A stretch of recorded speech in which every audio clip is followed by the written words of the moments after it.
उत्तराखंड के पहाड़ों में पहले इंसानों का पलायन शुरू हुआ, फिर फलों का पलायन होने लगा और अब यहाँ के जंगली जानवर भी पलायन करने के लिए मजबूर हो चुके हैं। इंसान यहाँ से पलायन कर रहे हैं क्योंकि सुख सुविधाएं नहीं है। फलों का पलायन हो रहा है मौसम बदलने से और जंगली जानवरों का पलायन हो रहा है क्योंकि केदारनाथ में यात्रा करने जाने वालों को हेलीकॉप्टर से जाना ज्यादा पसंद है और हमारी सरकार को इन हेलीकॉप्टर को उड़ाना ज्यादा पसंद है। जी हाँ, केदारनाथ में जो हेली सेवा दी जा रही है उससे सिर्फ जानवरों का पलायन नहीं हो रहा, बल्कि एक वो रास्ता तैयार हो रहा है जिससे जो लोग यहाँ पर बचे भी हुए हैं वो भी पलायन कर जाएं। हेली सेवा के नियमों की अनदेखी की वजह से और सुरक्षा उपाय न होने के चलते कितने हादसे हो चुके हैं ये हम सब जानते हैं। लेकिन इस हेली सेवा से कुछ ऐसी दिक्कतें सामने खड़ी हो रही हैं जिसकी वजह से यहाँ के बाशिंदे काफी दिक्कतों का सामना कर रहे हैं, फिर चाहे वो बाशिंदे जंगली जानवर हो या फिर यहाँ के इंसान। इस रिपोर्ट में हम आपको केदारनाथ में चलने वाली हेली सेवा का वो पहलू बताने जा रहे हैं जिस पर बहुत ही कम या फिर ना के बराबर चर्चा होती है। ज्यादा मुनाफा कमाने की होड़ में हेलीकॉप्टरों से सैकड़ों फेरे लगाए जाते हैं और यही फेरे फिर स्थानीय लोगों के लिए बहुत बड़ा नुकसान साबित हो रहे हैं। बदले में सरकार सिर्फ टेम्परेरी इंतजाम करके खाना पूर्ति कर देती है। अब भला हेली सेवा से स्थानीय लोगों को क्या दिक्कतें हो सकती हैं? कैसे ये जानवरों के यहाँ से पलायन का एक बहुत बड़ा कारण बन रही है और कैसे केदारनाथ में हेली सेवा चलने के लिए नियमों को ताक पर रख दिया जाता है, इन सब सवालों का जवाब देंगे इस रिपोर्ट में विस्तार से।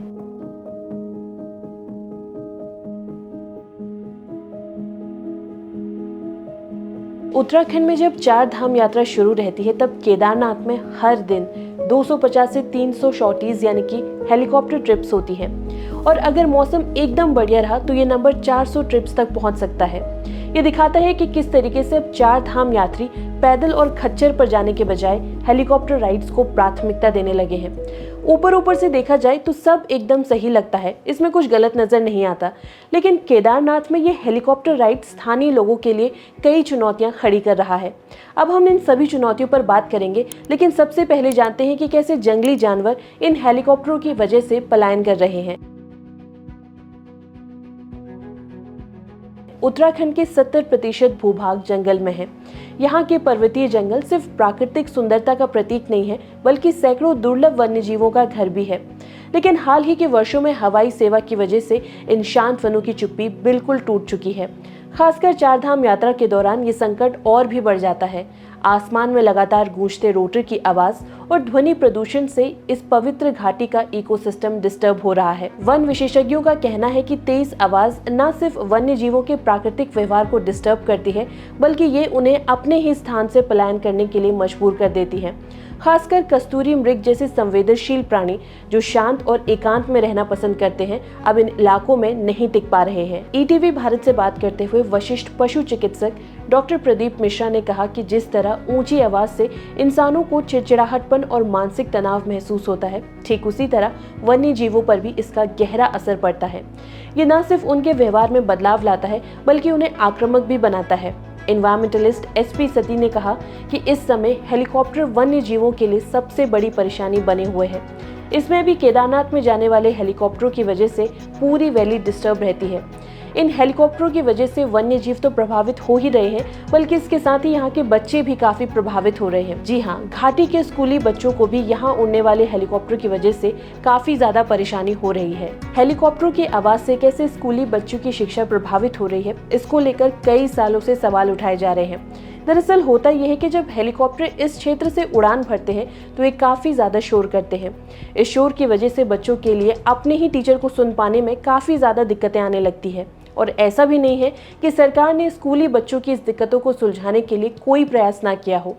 स्कूली बच्चों की परेशानी को कम करने के लिए 2018 में सरकार ने हेली कंपनियों को निर्देश दिया था कि घाटी के स्कूलों को साउंड प्रूफ कर दिया जाए।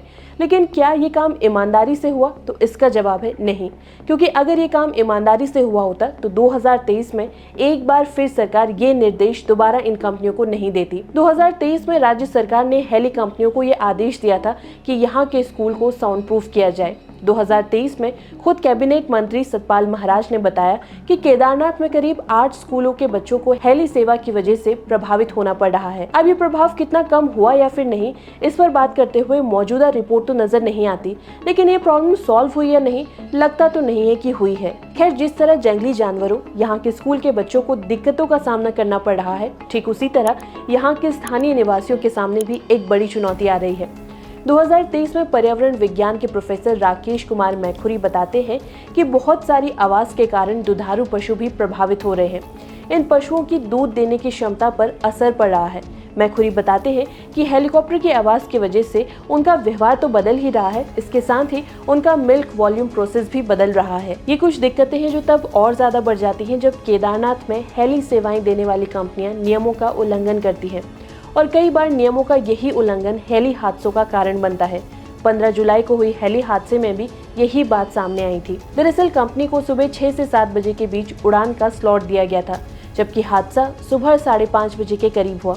यानी ये बात तो साफ कर दी गई थी कि टाइम स्लॉट से पहले ही उड़ान भरी गई, और यही नियमों का उल्लंघन है। एक हेलीकॉप्टर ऑपरेटर ने यह भी बताया कि कंपनियां बिना किसी ब्रेक के हेलीकॉप्टर्स को वैली में उड़ाती रहती हैं, और ये भी हादसा होने की एक बहुत बड़ी वजह है। हेली हादसा होने की एक और बड़ी वजह है यहाँ का मौसम, जो पल पल बदलता रहता है। ऐसे में यहाँ पर पायलटों को एक दूसरे की तरफ से दी गई जानकारी पर भी निर्भर रहना पड़ता है, और जब सरकार को पता है कि यहाँ का मौसम बदलता है और ये हेली सेवाओं के लिए काफी खतरनाक होता है, तो ऐसे में उम्मीद तो यही की जाती है कि यहाँ पर मौसम की सटीक जानकारी देने के पुख्ता इंतजाम हो, लेकिन ऐसा कुछ है नहीं। केदारनाथ में हेली सेवा की शुरुआत 2003 में हो गई थी, लेकिन आज 22 साल बाद भी यहाँ पर एयर ट्रैफिक कंट्रोल तक नहीं है।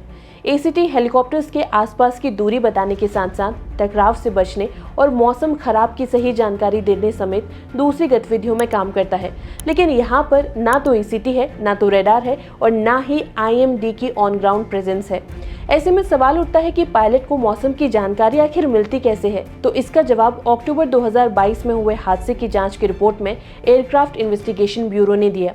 एआईबी ने अपनी रिपोर्ट में ये बताया कि ऑपरेशन शुरू करने से पहले मौसम की जानकारी सबसे नजदीकी एयरपोर्ट यानी कि देहरादून से ली जाती है। इसके अलावा एविएशन कंपनी के कुछ लोग हेलीपैड के आसपास तैनात रहते हैं।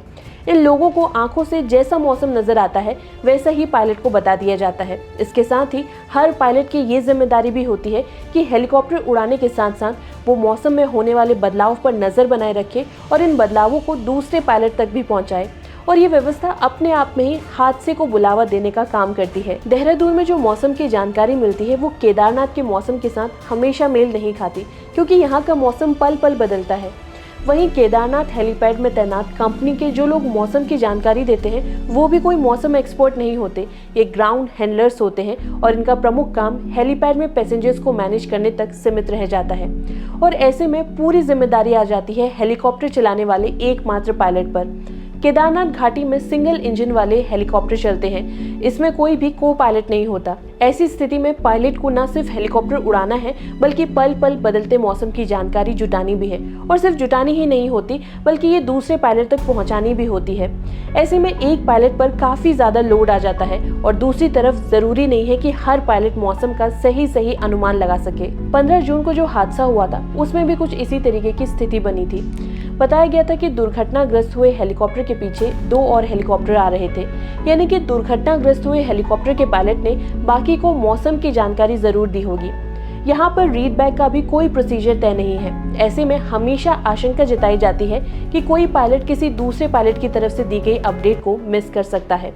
बता दें कि एविएशन में रीड बैक प्रोसीजर की प्रक्रिया अपनाई जाती है। इसमें पायलट को जो भी जानकारी दी जाती है वो जानकारी देने के साथ ही रिपीट की जाती है, जिससे ये कंफर्म हो जाता है कि उसे इन्फॉर्मेशन मिल गई है। केदारनाथ में उड़ान भर चुके कई पायलट्स इसकी शिकायत भी करते हैं कि यहाँ पर एविएशन इंफ्रास्ट्रक्चर द्वितीय दर्जे का है। इसके साथ ही सैटेलाइट सुपरवाइजरी न होने की वजह से यहाँ पर काफी मनमानी चलती है। कुल मिलाकर केदारनाथ धाम में चाहे बाहर से आने वाले तीर्थ यात्री हों या फिर यहाँ के मूल निवासी, हेली सेवाएं सब के लिए कुछ न कुछ दिक्कतें पेश कर रही है। सरकार को चाहिए कि वो पहले तो हेलीकॉप्टर सेवाओं पर रोक लगाए, और अगर रोक लगाना संभव न हो तो कम से कम इसको सही तरीके से रेगुलेट करे। इसके साथ ही पर्यावरण और वन्य जीव पर पड़ने वाले असर को भी सरकारों को गंभीरता से लेना होगा। ऐसे प्रयास किए जाने चाहिए जिससे वन्य जीवों पर दिक्कत न आए और इसके साथ ही स्थानीय लोगों को भी दिक्कतों का सामना ना करना पड़े। लेकिन क्या सरकार ये करेगी? तो जवाब है शायद नहीं, क्योंकि इससे पहले भी एक्सपर्ट कई बार सरकार को चिता चुके हैं, लेकिन सरकार हर बार अपने मन की करती है। हेली सेवाओं के नियमों में गड़बड़ी की वजह से किस तरीके से हादसे होते हैं और कैसे एक्सपर्ट की चेतावनी को हर बार नजरअंदाज कर दिया जाता है, इस पर बनी हमारी ये रिपोर्ट जरूर देखिए। ये रिपोर्ट बताती है कि किस तरह केंद्र सरकार की बॉडी की तरफ से सुरक्षा इंतजाम किए जाने के बाद भी केदारनाथ में हेली सेवाओं को लेकर ना के बराबर इंतजाम किए गए।